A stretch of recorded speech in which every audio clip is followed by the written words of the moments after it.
So this is another video on another V-neck I did. This is a Squier Affinity Strat. It's about 10 years old.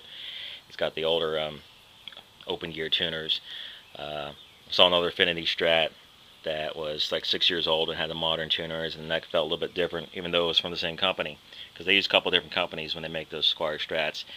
And here, because this is kind of an experiment, because I want to put a V-neck on it, but they have such thin necks that I'm not sure about the safety of it, and someone else was asking about it.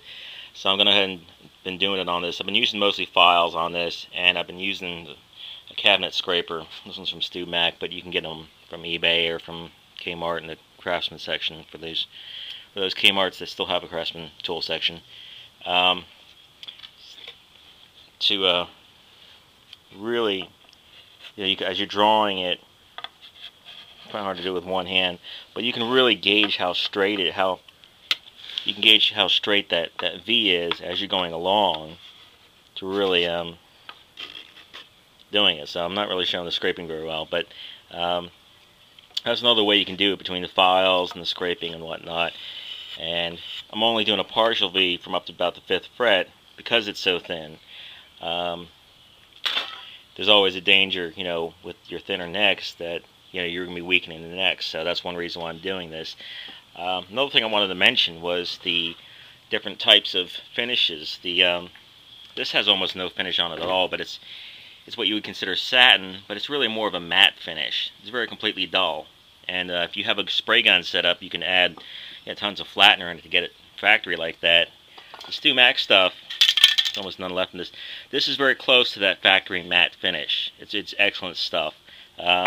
The Minwax is good, and the depth is good too, as far as all being nitrocellulose.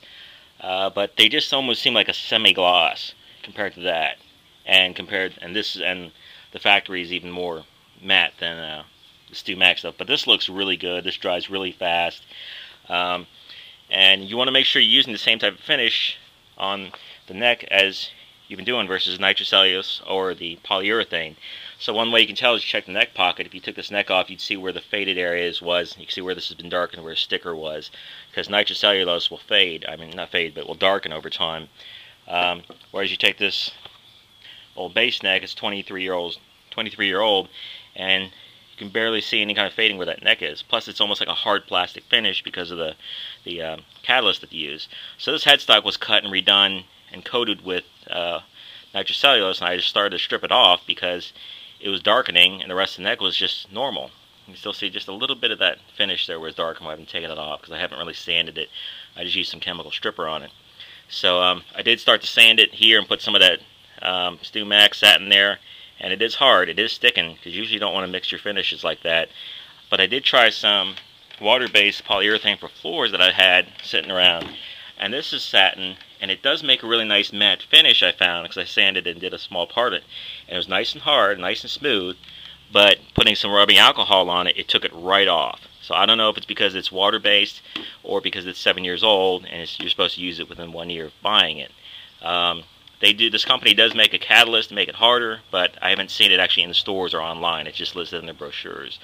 But otherwise, it did have that really nice, flat, matte finish to it. And it was durable, but it just was not chemical resistant. So this is another neck. I'm not sure if I'm going to put a V-neck on it or not. It needs a lot of work, but the skunk stripe on this, it's really helpful for centering it when you're doing the V. And I try not to touch it because, as you can see, this rosewood has lots of pores in it. So once you sand off that deep enough, if you don't have grain filler, after you paint it, it's going to look like that. It's going to have the little things on it, which is, of course, you're doing it yourself. It doesn't matter. But that's just one thing. Try not to touch that when you're doing the V. Otherwise, it's not going to look factory anymore. This almost looks like a painting because that grain filler is like a dark color. It fills it in, makes it completely flat. So that's one thing to keep in mind when you're doing your V-neck. And so here it is. I wiped on 2 coats of this water-based polyurethane. It's not a wipe-on poly, but I didn't want to spray the nitrocellulose on it and waste it because I'm not done working on this neck, and I'm going to refinish the entire neck. So I just wanted to seal the wood, and did 2 coats, and I sanded it lightly, and I did a 3rd coat, and I'll probably just sand it lightly one more time and string it up and see how it acts. So here it is, the guitar's all strung up again, and it seemed like it turned out okay. V is a little bit more mild than on a thicker neck. Starts about the 5th fret, goes up to the top, and it's really nice because that most of the effect is from the upper V, from the upper part of the V. But having a V neck really makes it easier to do vibrato, having your thumb over the top, or if you're moving fast. It's also nice if you're moving it up and down. It helps a little bit. So I might just hit the top of this first few frets just a little bit with the file whenever I do the final thing.